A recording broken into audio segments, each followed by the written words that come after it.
welcome back. I hope you guys are all doing okay.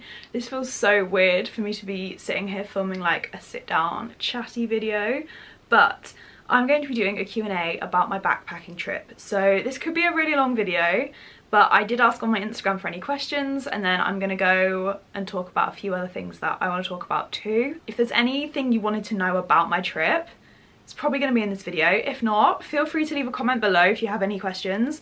So for context, if you don't know who I am, I recently just did a 4-month backpacking trip. I did the first 5.5 weeks on a group tour and then the rest solo. So I went by myself, I didn't know anybody out there, and I had the best 4 months of my life. So I travelled Southeast Asia and I wish I was there right now. Can't lie, I feel like I just look a bit dead.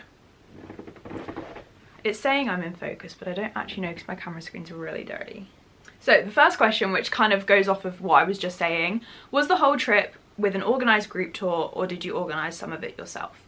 So yeah, part of it was an organised group tour and then the rest I did everything myself. So I booked the group tour through Intro Travel. There's loads and loads of different tour groups out there. There's multiple different tours. I did Intro Travels because the tour that they held seemed like the best value for money for what I wanted to do and see. They included it on the trip with things that I would have done if I was traveling those countries myself. A lot of the things that were included just made sense. So some tours you don't get any food included, some is literally just they kind of plan what activities you're going to do and then you pay for it once you get there.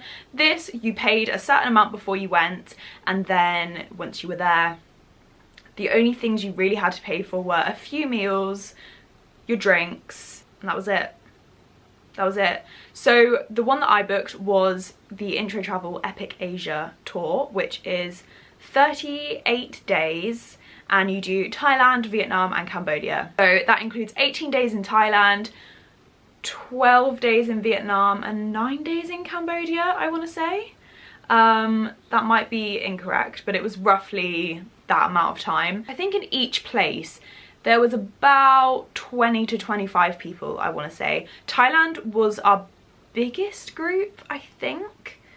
And then there was a smaller amount in Vietnam, smaller amount in Cambodia. So with the Epic Asia, you can book to do all 3 countries, or you can book to do just Thailand, or just Vietnam, or just Cambodia, or Vietnam and Cambodia, and you will just, it's like just split up. So me and 7 others, yeah, me and 7 others did the Epic Asia, but everyone else were just on like the individual countries or a 2 country. So we were together for the 5.5 weeks, but then we met loads and loads of different people along the way. The first 5.5 weeks, and then for the rest of the trip, I did everything myself. I booked all the flights, I booked all my hostels, I booked all my activities, I booked all my buses and my tuk-tuks. Sometimes I'd ring up a hostel and say, hey, can you help me book a transfer? But other than that, everything was booked by myself, which I'm pretty proud of myself because I would not do that at home. Would you pack anything else or leave anything behind if you were to go again? Leaving behind, so when I went on my trip, I bought some over-the-ear headphones because everyone I was seeing online said that they were an essential, you needed them, they were so good, and I did not wear them. I'm not an over-the-head earphone girly, but I was like, for the trip, like I need them, so I bought some and I used them maybe twice because I was like, I have to use them. And then when I was in Vietnam, I actually sent them home because you don't need them. I've got AirPods or like wired headphones. They're just so much more practical. They take up way less space and they're just easy. Like I could fit them in my bum bag, so on a day out I could just put my headphones in, whereas if I had my big ones, they just take up so much room and it just isn't, it's not ideal and it's just a pain really. Would you pack anything else? Honestly, I feel like I did pack really well.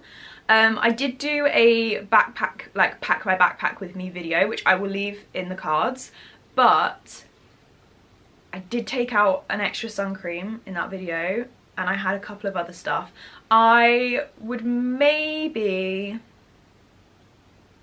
have tried to pack another pair of denim shorts, but I hate normal denim shorts. So I brought one pair of denim shorts with me and I wore them so much. I wore them to death, but they were really comfy denim shorts.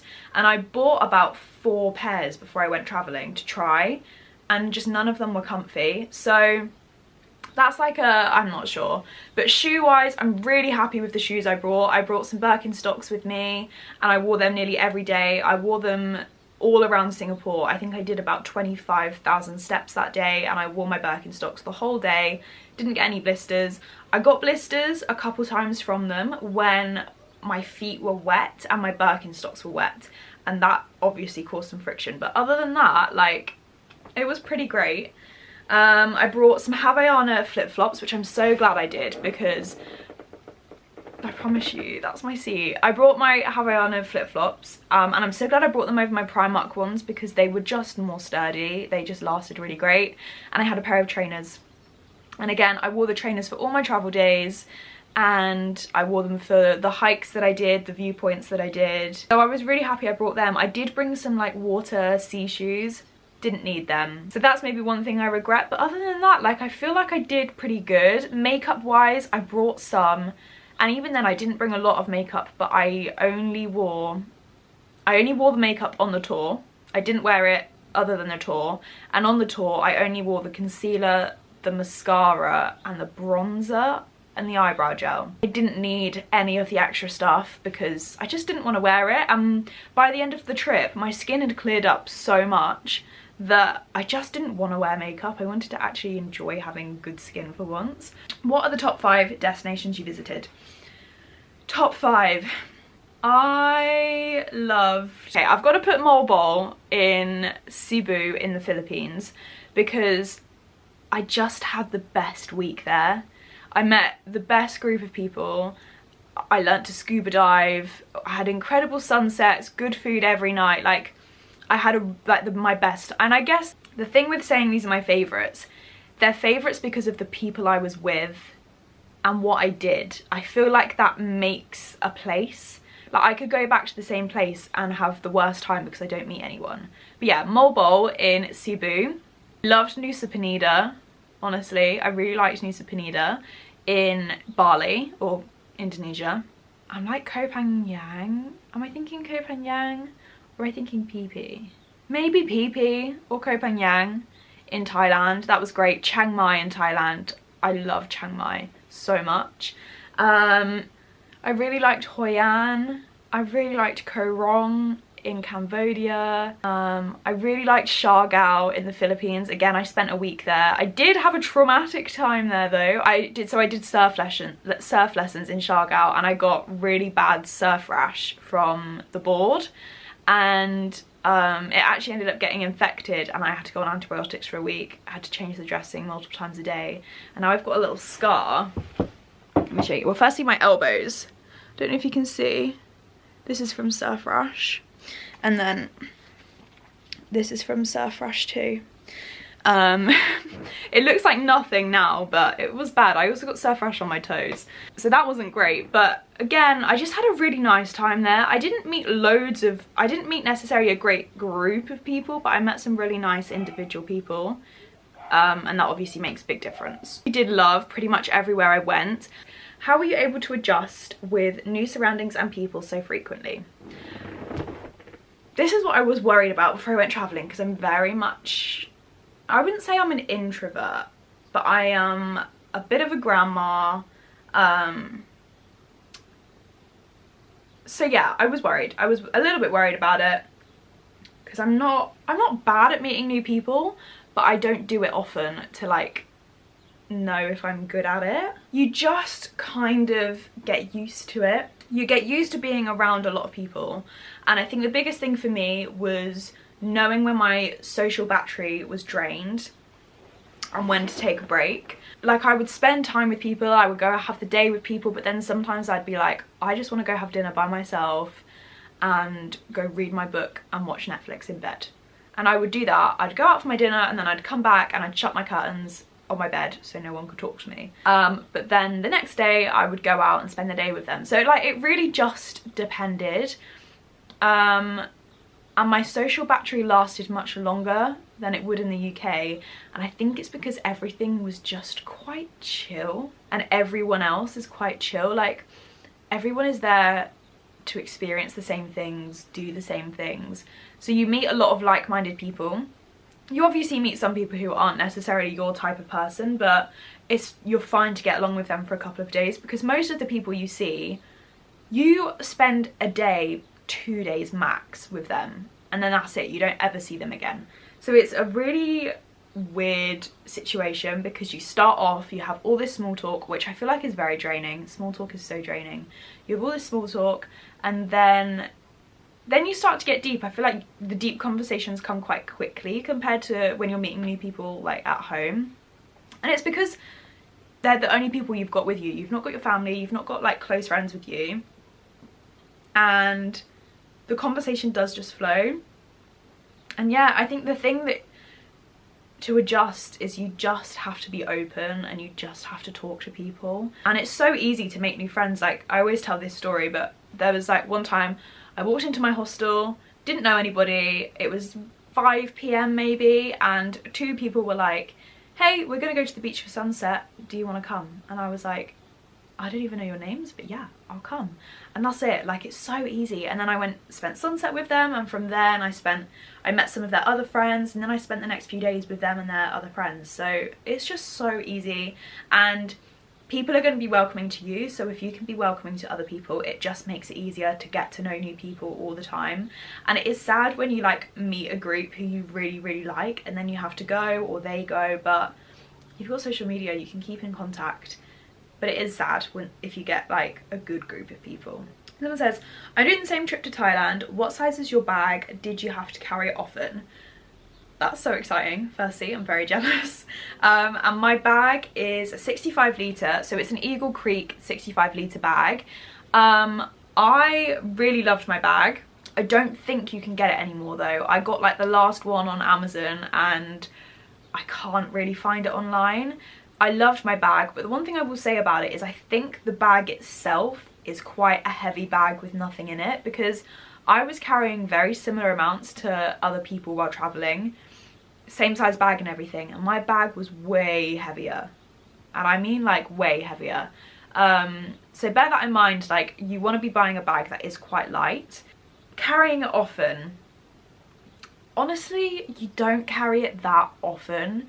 Like, most of the time I'd have to carry it out of my room, down the stairs, check out, into a tuk-tuk or a taxi that would then drive me to a ferry, which then, yeah, you've got to carry it around the ferry port, but usually you just stick it on the floor as soon as you can.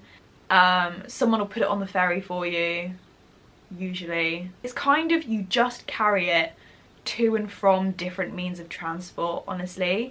And sometimes you've got a longer journey with it. I think the longest time I had to carry my bag was on the Gili Islands in Indonesia, because on the Gili Islands they don't have any transport. They've got horse and carriages, but I wasn't using them because the horses didn't look well looked after. So that was about a 12 to 15 minute walk in the heat, and that is hard. But that's why you don't want your bag to be too heavy. But that was the longest walk I ever did with it. And it was fine. Like, I was sweating, but it wasn't physically hard. I don't know how to describe it. You don't have to carry it that often, so I wouldn't worry too much about that. Most of the time it is literally like on and off of ferries, in and out of taxis and tuk-tuks. So yeah, you honestly don't carry it as much as you would think. You might have to stand around with it on, like at the airport. Sometimes I'd have to stand around with it in a queue, but sometimes I'd just take it off and put my little backpack on instead and just kick it with my foot. Yeah, it's not too bad. Did you have the post-holiday blues? I did. I do. And like, it's really bad because now it's like the summer. Everyone I know is going on their like abroad holidays. They're going to Spain, they're going to France, they're going to Italy, and I'm getting so jealous because I just want to be on holiday, and I'm not going abroad this summer. I don't know when I'm going abroad again, and it's really sad. And I keep saying to my mum like, oh, this person's on holiday, and she's like, you just had a 4-month holiday. And I really miss it. Like, the first day that I was home, when I woke up in my own bed, I was really jet lagged, so I woke up really early and I just didn't know what to do with myself. Everyone else was asleep. And it's not like if I was traveling, I would have had anything different to do at that time in the morning, but it just felt so weird to not be able to go sit outside. Or like, I don't know, it's just the weirdest feeling, adjusting back to normal life and like going back into work when I'm seeing people who I met still traveling. Like, it's such a weird feeling, and yeah, I miss it a lot, and I would love to go again at some point in the future. I just don't know when. Yeah, definitely have the post-holiday blues. Okay, what was your route for your whole trip? This is when we're gonna get into the big meaty section of this chat now, okay? We're talking about the trip and money, because the next question is how much did you budget and spend for your trip, and then the next question is how long was the trip in total. Okay, I'm gonna just finish my coffee. I'm gonna try and remember this as best as I can. I flew from Heathrow in London to Bangkok in Thailand, and that is where I started the trip. So I had a few days in Bangkok. I don't know if I'm gonna be able to remember this properly. I wrote down every flight I had and every accommodation I stayed in. Oh, I didn't have the first accommodation. So I had Bangkok. I was in Bangkok for 2 or 3 days maybe.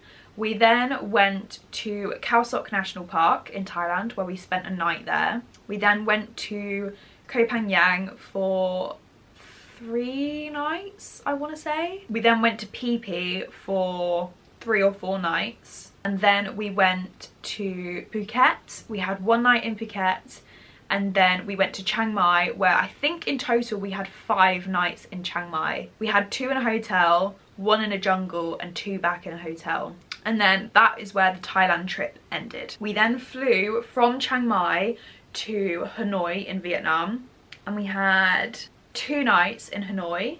We then went to Halong Bay for a night, and then we went to Ninh Binh for a night, and then we had an overnight.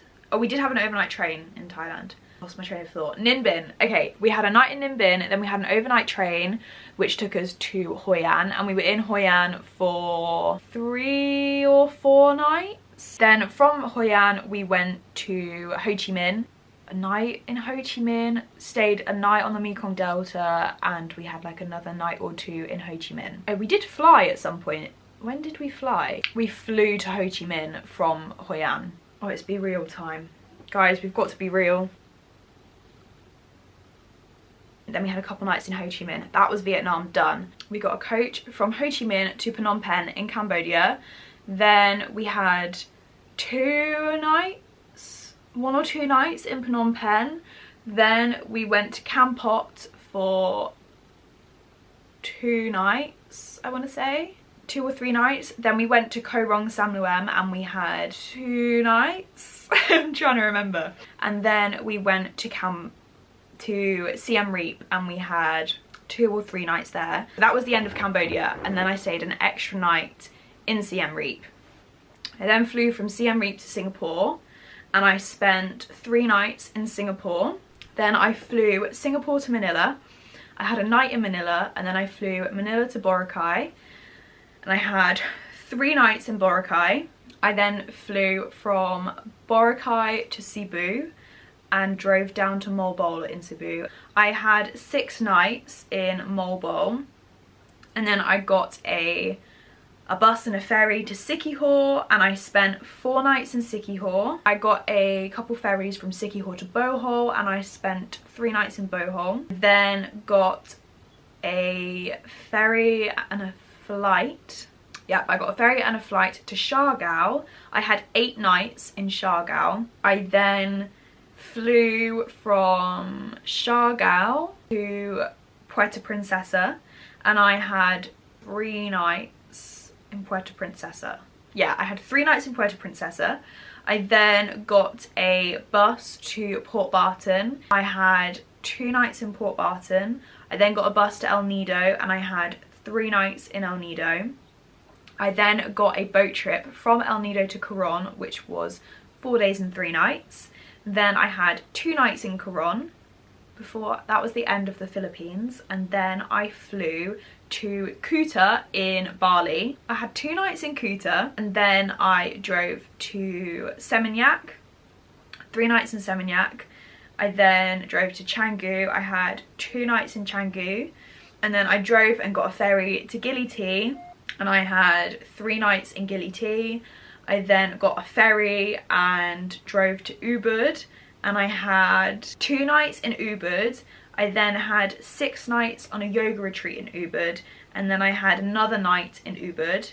I then drove and got a ferry to Nusa Penida, and I had 3 nights in Nusa Penida, and then I got a ferry and a car to Kuta, and I had another night in Kuta before I started the journey home. So that was the end of Bali in Indonesia. And so I flew Bali to Bangkok, then Bangkok to Heathrow. Wow, that was very long-winded. So that was the whole trip. It was the best trip. So I was there 15 weeks in total, so just under 4 months. And it was, I flew the 17th of February and I landed on the 1st of June. Oh, I landed on the 2nd of June. 2nd of June. Wow, okay.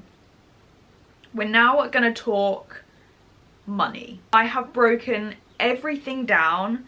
I tracked every single penny I spent. I had this spreadsheet which I downloaded. Oh, amazing. So I downloaded a spreadsheet from, I don't know if you know, there's a YouTuber called Backpacking Bananas. She's called Christiane, and she has a spreadsheet where you can track everything that you spend, and you can put it in every location you go to, every currency it's in, and it just gives you this big thing at the end of it. So let's talk money. Now, I just want to say this is a lot of money. It is a lot of money to go traveling in total, but in the grand scheme of things, it's actually very cheap. For the trip that I did, I got so much for my money. And obviously doing a group tour is expensive, and if you went without a group tour, I would have saved myself some money, but a group tour was a great way for me to get started solo. So I have broken it down into different categories. Let's start off with the group tour. The group tour was the first thing that I booked. The price has now increased. When I booked it, there was an offer for the date that I was looking at, and I got a 10% discount. If you search online, if you're booking with Intro Travel, there are 10% discounts all over, so you will find a discount. So the tour itself, the Epic Asia, when I went to book it, I paid £2,141.25, which is a lot of money. It's now around 600 and something pounds more. And then the tour says to bring around £1,000 spending money for your other food, activities, everything. On top of that, I spent £660.70 on top of the tour. So way under that £1,000, and that 660 includes the clothes I had made in Vietnam and posting stuff home. A lot of money. The next thing that I got was my insurance. So my insurance was with Cover For You, and it was £473.39. Added on the excess waiver, can't remember what that covered. I added extended gadget cover package 3, and I added sports and activities category 2. I then had my jabs. So I got 3 rabies vaccines, which were £180. I got Japanese encephalitis twice, which is £196. I got the cholera vaccine, which was £58. I got the Hep A typhoid joint vaccine, which was £89. So I spent £523 on my jabs, but I already had my MMR, so I didn't need that, and I already had my like tetanus, diphtheria, polio, so I didn't need that. Then I had my flights, which on flights in total was £1,938.27. This was for 15 flights. So I had my flight from home to Bangkok was £480, and then my flights home, so Bali to home, was £629.39. I flew with Thai Airways, which I highly recommend, really liked them. So then I had a flight from Siem Reap to Singapore, which was £211.04. Singapore to Manila was £160.99, and then I had 6 flights in the Philippines, which was £303.99. And then I had from the Philippines to Bali was £152.86. A lot of money. Let's hope I've added all of this up correctly. Accommodation. So on accommodation, I spent £30 in Thailand, and that was for one night, and that was with the place I was staying with on the tour. I got there a night early, so I paid £30 to get my own room. Then in Vietnam, I spent nothing because it was all covered. And then in Cambodia, I spent £5.41 for a night in a hostel. Singapore, I really spent a lot. I spent £306.12. I stayed in a hotel for 3 nights and it wasn't cheap. Philippines, I spent £416.29 on accommodation. Indonesia, I spent £145.97. So in total, I spent £903.79 on accommodation. Tuk-tuks, taxis, ferries. So in Thailand, I spent £3.33. In Vietnam, I spent £1.67. Cambodia, I've written down nothing, but I think that means I've accidentally put it in the other category. So I did spend some, but like about a fiver. Singapore was £48.69. Philippines, £201.13. Indonesia, £150.52. So on travel, I spent £405.36. Food, the big one. Actually, I feel like I did quite good on food.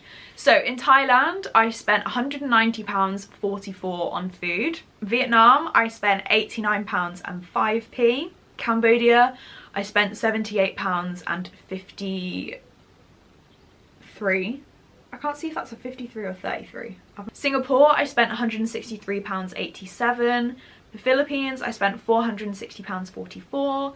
And Indonesia, I spent £193.81. So in total for food, I spent £715.72. Okay, activities.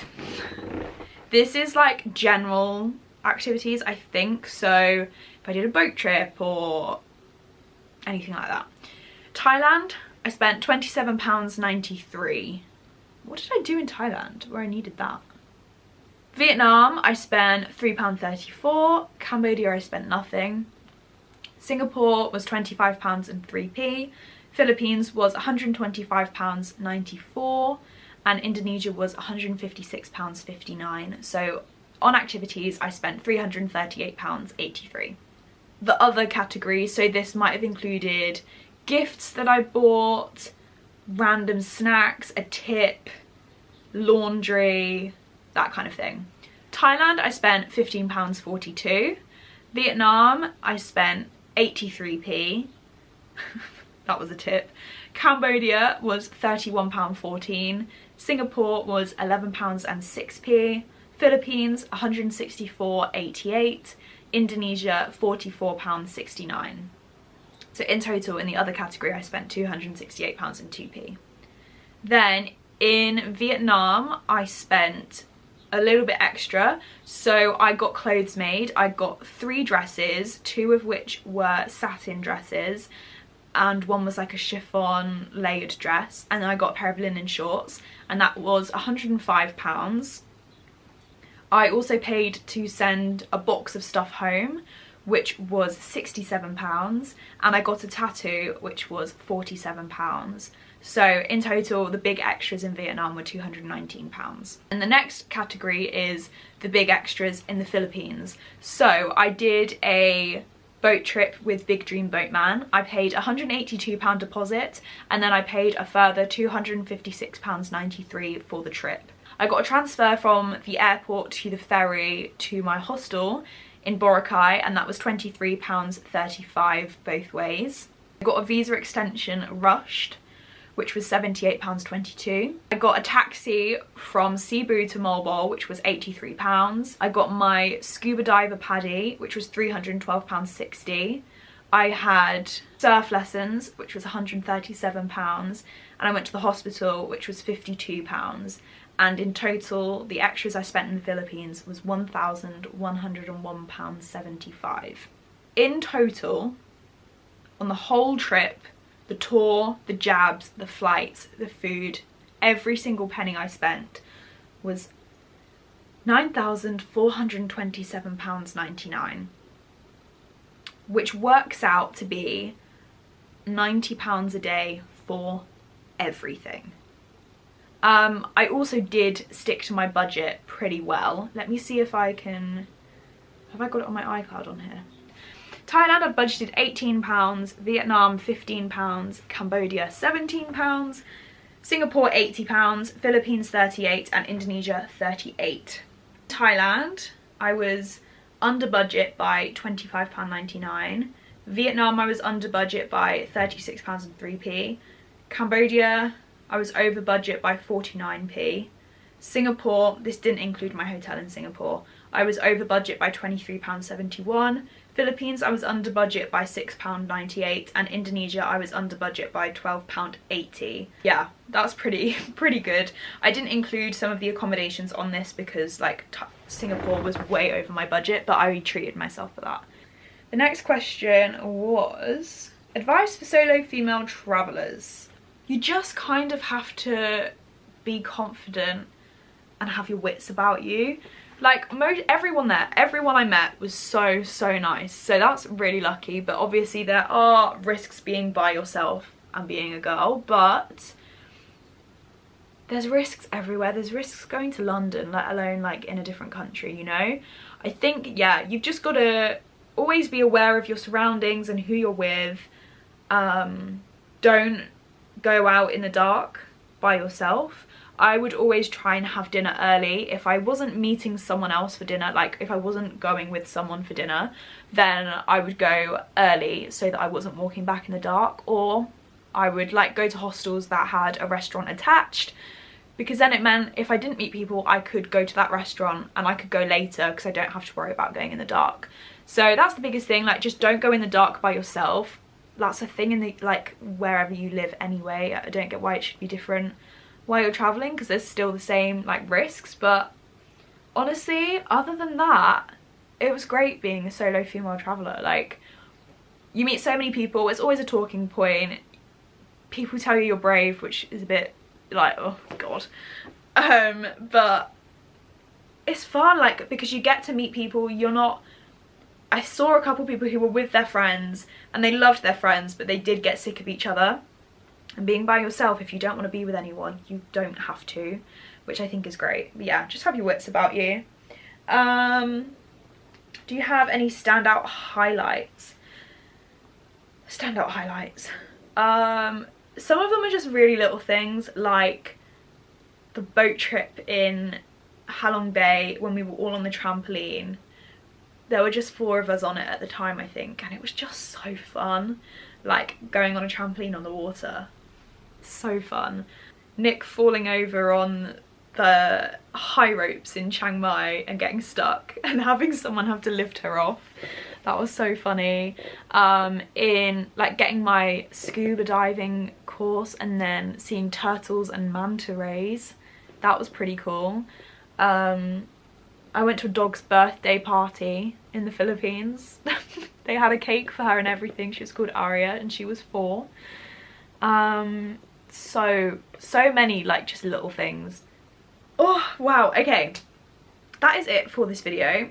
I hope you guys have gained a little bit more insight into the trip. Some of this I kind of talked about in random little clips in the videos, but not in this much detail. I want to do a couple more travel related videos that aren't like the travel vlogs. The travel vlogs are going to be coming out for a while. What I'm going to try and do is a travel vlog once a week and then a normal kind of video once a week. So this is a normal kind of video, even though it is travel related. I maybe want to do a video talking about the hostels I stayed in. I don't know if that would be interesting. But yeah, that is it. The trip is over. The trip has been over for a long time, Evie. You've been home a month and a half. But yeah, that is it. I hope you guys enjoyed. Thank you for all of your questions. I really appreciate it. And yeah, if you have any other questions about the trip or you want some advice, like leave them below or DM me on Instagram. My Instagram is in my description every time. And I will see you guys on Wednesday with my first Philippines vlog, which I am so excited about because I loved the Philippines. It was my favourite country. Highly recommend the Philippines goes on your travel bucket list because it is incredible. Incredible. I've also just realised how unflattering this top is on me. Like,